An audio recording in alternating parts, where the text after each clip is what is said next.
Meil toimub siin uutele potentsiaalsetele liikmetele ja juba vastu võetud liikmetele värbamispäev Kaitseliidu Pärnu malevas ja täna siis on esimene pool teoreetiline pool, kui me rääkisime inimestele ja tutvustasime Kaitseliitu, rääkisime võimalusi, millistesse sõjalistesse üksustesse nad saavad kuuluda ja lisaks veel sellest, et millistesse mittesõjalisse poolt ehk siis võrgustikud meil olemas on ja kuhu inimene saab endale ise valida. Ehk täna siis uutele ja potentsiaalsetele liikmetele valikupäev.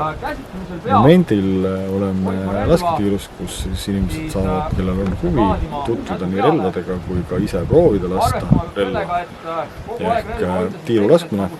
Kaitseliidu Pärnu malevas on siis märtsikuus toimunud üle 10 ürituse, kus me oleme käinud erinevates maakonnapunktides ja ka Pärnu linnas rääkimas ja tutvustanud Kaitseliitu. Ehk meie mõte on see, et teeme siis esimese sammu ise, tutvustame inimestele.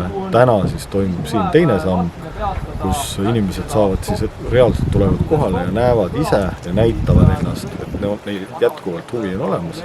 Ja lisaks on siis tänaseks meil Pärnumaal nii Pärnumaa malevasse kui ka Naiskodukaitseringkonda huvilisi olnud 250 inimest ja umbes 170 avaldust on tänaseks ära kirjutatud, nii et uusi liikmeid tuleb meile Usinast.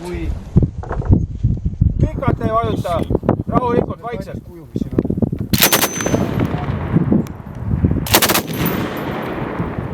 3-5 lasku on valang.